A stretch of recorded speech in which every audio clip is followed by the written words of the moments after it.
Hallelujah. Praise the Lord. Good evening. સાંજની સલામ. આજે ફરીને એકવાર આપણા ઈશ્વરે, આપણા પ્રભુએ આ સુંદર સમય આપણને આપ્યો છે. પ્રભુની સ્તુતિ કરીએ, પ્રભુની આરાધના કરીએ અને ભરોસો રાખીએ કે આપણી સાથે જે ઈશ્વર છે, જે દયાળુ પ્રભુ છે, જે રાજાઓના રાજા અને જે કેવળ એકલા જ પ્રભુ છે, એ તમારા અને મારા પર કૃપા કર્યા વગર, દયા કર્યા વગર રહેશે નહીં. હાલેલુયા. આપણી પાસે જીવતા ઈશ્વરનું વચન છે, સર્વ દુઃખથી યહોવા તારું રક્ષણ કરશે, તે તારા આત્માની સંભાળ રાખશે. હાલેલુયા. પ્રભુ તેમના વચન પ્રમાણે તમને ને મને આશીર્વાદ આપશે. ગભરાઈએ નહીં, બીએ નહીં, હતાશ ના થઈએ, પડતું ના મૂકીએ. પ્રભુ છે અને જ્યારે તેઓ છે ત્યારે એ યોગ્ય સમયે પ્રભુ મદદ કરે છે. હાલેલુયા. સાજાપણું આપે છે. પણ જેમ હું હંમેશા કહું છું એમ, યોહાન 15:7 જે મારી બહુ જ મનગમતી કલમ છે, જો તમે મારામાં રહો અને મારા વચન તમારામાં રહે તો તમે જે કંઈ ચાહો તે માંગો એટલે તે તમને મળશે. બીજી એના જેવી જ કલમ, બીજી માથી 6:33, પણ તમે પહેલા તેના રાજ્યને તથા તેમના ન્યાયપણાને શોધો એટલે એ બધા વાના પણ તમને આપવામાં આવશે. હાલેલુયા. Praise lord. દરેક સંજોગોમાં, દરેક પરિસ્થિતિમાં આપણા ઈશ્વરને આપણે મહત્વ આપીએ, આપણા ઈશ્વરને આગળ રાખીએ અને વિશ્વાસ રાખીએ કે પ્રભુ આપણા માટે બધું સારું કરનાર ઈશ્વર છે. તેમણે જે યોજના બનાવી છે એ આપણા માટે સારી છે, સર્વશ્રેષ્ઠ છે. હાલેલુયા. હા, પ્રભુએ આપણને જીવન આપ્યું છે અને એ જીવનમાં જ્યારે આપણે આગળ વધીએ છીએ ત્યારે ઘણા એવા પ્રશ્નો આવે છે, મુશ્કેલીઓ આવે છે, દુઃખો આવે છે, માંદગીઓ આવે છે, જાત જાતના નાના મોટા પ્રશ્નો કુટુંબમાં, પરિવારમાં, લગ્ન જીવનમાં, બાળકો બધે થાય છે અને આપણે જોઈએ છીએ ને એ બધું આપણી આસપાસ હોય છે. પણ આ બધામાંથી બચાવનાર, બહાર કાઢનાર, એ બધું દૂર કરનાર પ્રભુ આપણી સાથે છે. હાલેલુયા. Praise the lord. આપણે જોઈએ છીએ, ઇબ્રાહિમ વિશે જોઈએ છે કે તેમણે પોતે તેમને દીકરો આપ્યો હતો. વચન પ્રમાણે તેમને ઈસાક આપે છે અને એ ઈસાકનું પ્રભુ બલિદાન પણ માંગે છે. હાલેલુયા. દેવે ઇબ્રાહિમની પરીક્ષા કરી એવું આપણે વાંચીએ છીએ અને આપણા દુઃખોમાં, તકલીફોમાં આપણે પણ એ પ્રમાણે વિચારીએ કે પ્રભુ કદાચ મને જોવા માંગે છે. સારું હતું ત્યારે તો હું બહુ એમની પાછળ ફર્યો છું, સારું હતું ત્યારે હું એમની પાછળ બહુ જતી હતી, હું બધી સંગતો એટેન્ડ કરતી હતી, બધી પ્રકારના કાર્યક્રમો પ્રભુના નામે જે થતા હોય એમાં હું જતો હતો કે જતી હતી.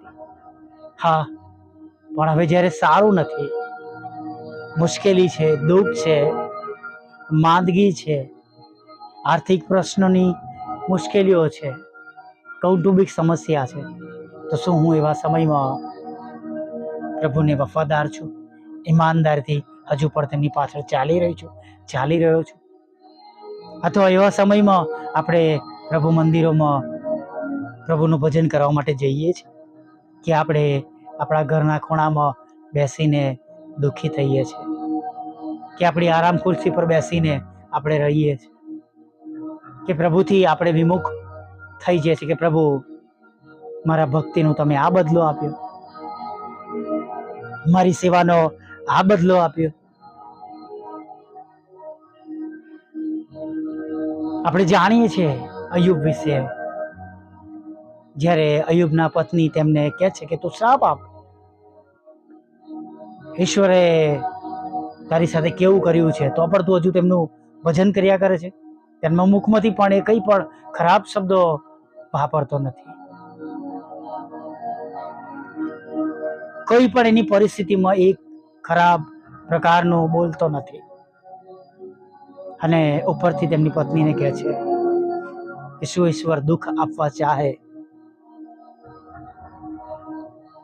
તો મારે ન લેવું જોઈએ? ચોક્કસ વિશ્વાસીઓ બધા દુઃખોમાં થઈને પસાર થાય છે. દરેક સંજોગોમાં તેઓ પ્રભુની સાથે ઉભા રહે છે, પ્રભુની પાછળ ચાલે છે.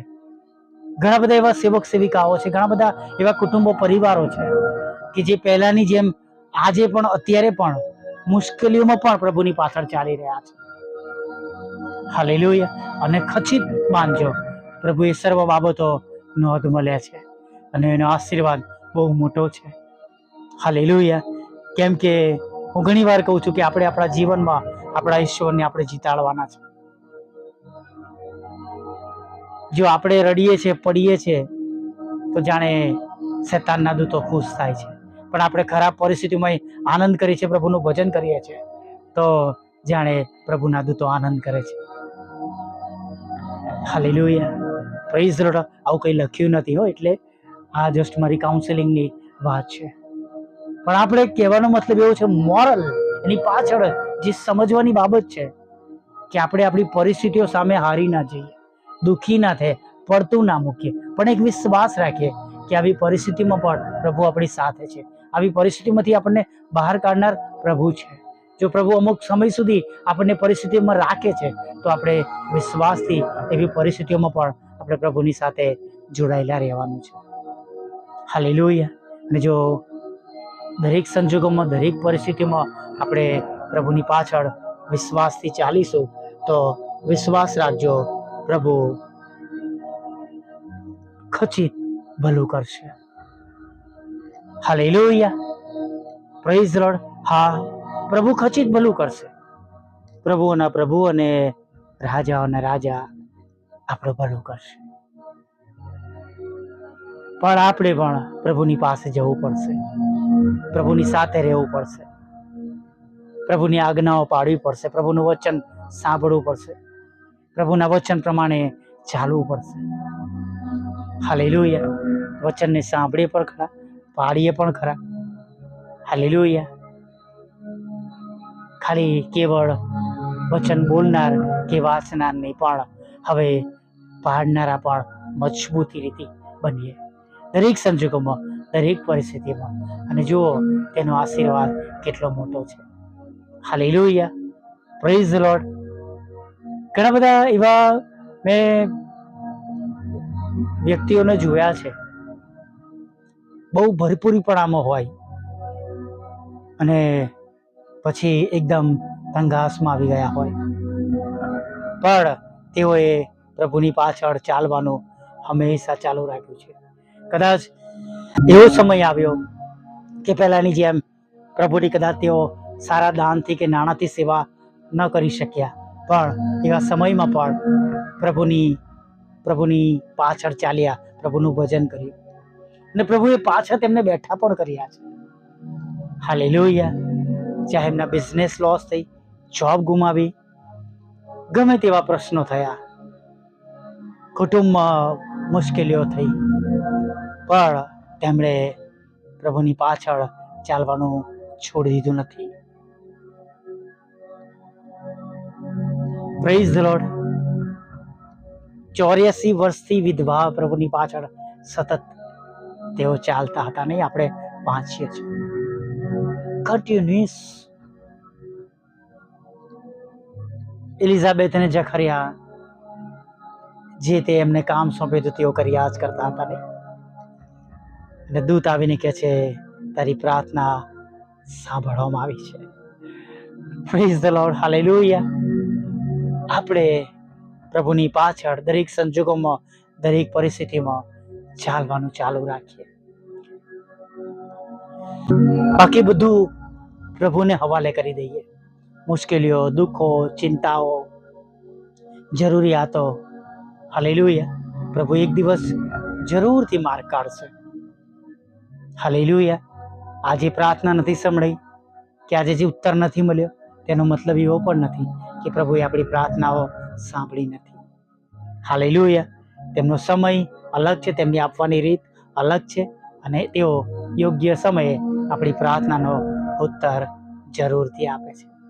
Praise the lord. હાલેલુયા. આવો વિશ્વાસ સાથે પ્રભુની આગળ નમી જઈએ, આપણા મસ્તકો જીવતા ઈશ્વરની આગળ નમાવીએ અને વિશ્વાસ કરીએ કે જે ઈશ્વરની આગળ અત્યારે આપણે નમ્યા છે, ઈશ્વરને બધું શક્ય છે. તે અશક્યને શક્યતામાં બદલી નાખનાર ઈશ્વર છે. Hallelujah, praise the lord. હવે પ્રાર્થના કરીએ. વલ્લભ પ્રભુ, અમે તમારી સ્તુતિ કરીએ છીએ ને તમારો પુષ્કળ આભાર માનીએ છીએ. આજે ફરીને એકવાર પ્રભુ તમારી સમક્ષ દિવસના અંતે નમવાને માટે તમે અમને તક આપી છે. દિવસ દરમિયાન પ્રભુ તમે અમારું રક્ષણ કર્યું, અમારી સંભાળ લીધી, અમારી કાળજી લીધી, અમને ખોરાક, વસ્ત્ર, અન્ન, પાણી આપ્યા. પ્રભુ પિતા, અમને તમારી પાછળ તમે દોર્યા, ચલાવ્યા, તમારી પવિત્ર હાજરી અમારી સાથે રાખી. પ્રભુ, અમે સ્તુતિ કરીએ છીએ ને તમારો આભાર માનીએ છીએ સર્વ આશીર્વાદોને માટે પ્રભુ. અને પ્રભુ, હજી પણ અમને જે પાનાની અગત્યતા છે, જે બાબતોની જરૂર છે, એ બધું કેવળ ને કેવળ તમે એકલા જ આપી શકો એવા ઈશ્વર હજુ પણ તમે અમારી સાથે છો એવો વિશ્વાસ કરીએ છીએ. સાથે પ્રભુ પ્રાર્થના કરીએ છીએ, જે આંખોમાંથી આંસુ વહી રહ્યા છે પ્રભુ, એ સર્વ લોકોનો કબજો તમે લો પ્રભુ. પ્રભુ, તેમના મનમાં જે ચિંતા છે, દુઃખ છે, હતાશા છે, નિરાશા છે, જરૂરિયાત છે પ્રભુ, બાળકોની ચિંતા છે, ઘરની, કુટુંબની, પરિવારની ચિંતા છે, જોબની, બિઝનેસની ચિંતા છે, હેલ્થની ચિંતા છે પ્રભુ, તમે જાણો છો.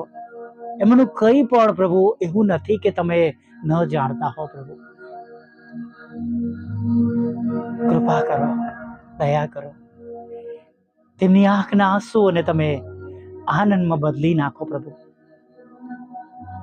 જે પણ દુઃખનું કારણ છે, એમના ઘરમાં પ્રભુ તેમના વહાલા સ્વજનનું મૃત્યુ થયું છે, અને પ્રભુ એ ખોટ પ્રભુ તમે ભરો પ્રભુ.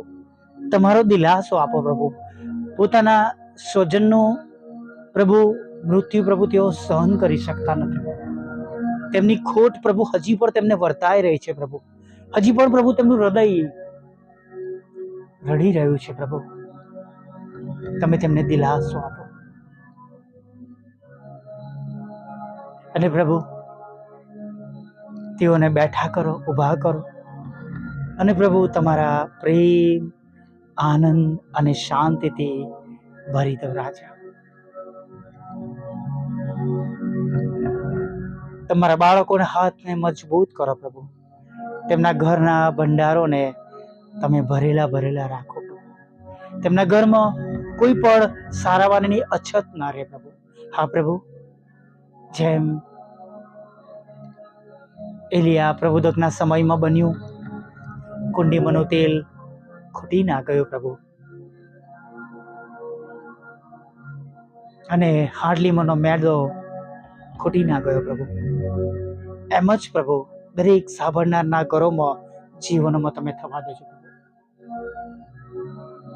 કઈ પણ સારા માનાની તેમને ખોટ ના પડે પ્રભુ, અછત ના પડે, પણ સમય પર પ્રભુ તેમની સર્વ જરૂરિયાતો પૂરી પાડવામાં આવે એવું તમે થવા દેજો પ્રભુ.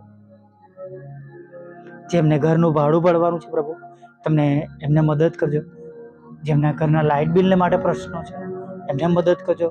ઘરનું રાશન ભરવાનું છે પ્રભુ, એમને તમે સહાય કરજો પ્રભુ. પ્રભુ, જેઓને પ્રભુ જોબમાં પ્રભુ અશાંતિ છે પ્રભુ, એમને જોબના પ્રશ્નો તમે દૂર કરજો પ્રભુ. પ્રભુ, જેઓને બેઠા કરવાની જરૂર છે, હિંમતની જરૂર છે, બળની જરૂર છે, તમે તેમના જીવનો એ પ્રમાણે કરજો પ્રભુ. વિધવા બહેનોની સાથે રહેજો પ્રભુ, અનાથોની સાથે રહેજો, વિધુરોની સાથે રહેજો પ્રભુ. એકલા પડી ગયા છે તેમની સાથે રહેજો પ્રભુ. પતિ પત્ની વચ્ચે પ્રભુ મોટો ઝઘડો છે પ્રભુ, ડિવોર્સ થવાના છે પ્રભુ. કૃપા કરો પ્રભુ, મદદ કરો. એક કુટુંબો, પરિવારોને તમે બચાવી લો પ્રભુ. જે પણ કારણ હોય પ્રભુ, એને તમે દૂર કરો પ્રભુ. જેમને શેતાને વ્યસનોમાં બાંધ્યા છે પ્રભુ, એ વ્યસનોમાંથી બહાર કાઢો. જેમને વ્યભિચારમાં બાંધ્યા છે પ્રભુ, તેમને વ્યભિચારમાંથી બહાર કાઢો પ્રભુ. પ્રભુ, જેમને વિદેશ જવું છે પ્રભુ, તેમના માર્ગોને તમે આબાદ કરો પ્રભુ, સફળ કરો પ્રભુ. તેમને માટે અશક્ય છે, પણ પ્રભુ તમે તો અશક્યને શક્યતામાં બદલી નાખનાર ઈશ્વર છો પ્રભુ. પ્રભુ અત્યારે ખાસ તમારી સમક્ષ નમ્યા છે પ્રભુ, ત્યારે પ્રભુ પ્રાર્થના કરીએ છીએ પ્રભુ પિતા, તમારા બાળકોને જુદી જુદી પરીક્ષામાં પાસ કરજો, બાળકોને સારો અભ્યાસ મળી રહે પ્રભુ, સારી સ્કૂલોમાં એડમિશન મળે પ્રભુ, અને જેઓએ અભ્યાસ પૂરો કર્યો છે તેમને સારી જોબ મળી રહે પ્રભુ, જેઓ લગ્નની ઉંમરના છે તેમને લગ્નનો આશીર્વાદ મળે, અને પ્રભુ જેમને બાળક ધનના આશીર્વાદની જરૂર છે પ્રભુ, તમે તેમને બાળક ધન આપજો પ્રભુ. પ્રભુ મારી સેવાઓને પણ તમે આશીર્વાદિત કરજો, મિનિસ્ટ્રીની સાથે રહેજો, મિનિસ્ટ્રીની ટીમને આશીર્વાદિત કરજો પ્રભુ પિતા, અને પ્રભુ દરેક જે તમારા નામે સેવા કરે છે પ્રભુ એમની સેવાઓને આશીર્વાદિત કરજો, દરેકના ઘરોને પ્રભુ અત્યારે પ્રભુ તમારી પવિત્ર હાજરીથી ભરી દેજો પ્રભુ, અને દરેકના આંસુઓને તમે આનંદમાં બદલી નાખજો, હમણાં સુધીમાં થયેલા પાપોને માફ કરજો, રાત્રિમાં મીઠી નિંદ્રા આપજો પ્રભુ, અને સવારમાં સાજા ભલા તંદુરસ્ત ફરીવાર તમારું પવિત્ર નામ લેવાના માટે તક આપજો. માગતા પ્રાર્થના પ્રભુ ઈસુના નામમાં પિતા સાંભળીને માન્ય કરજો. આમીન, આમીન, આમીન.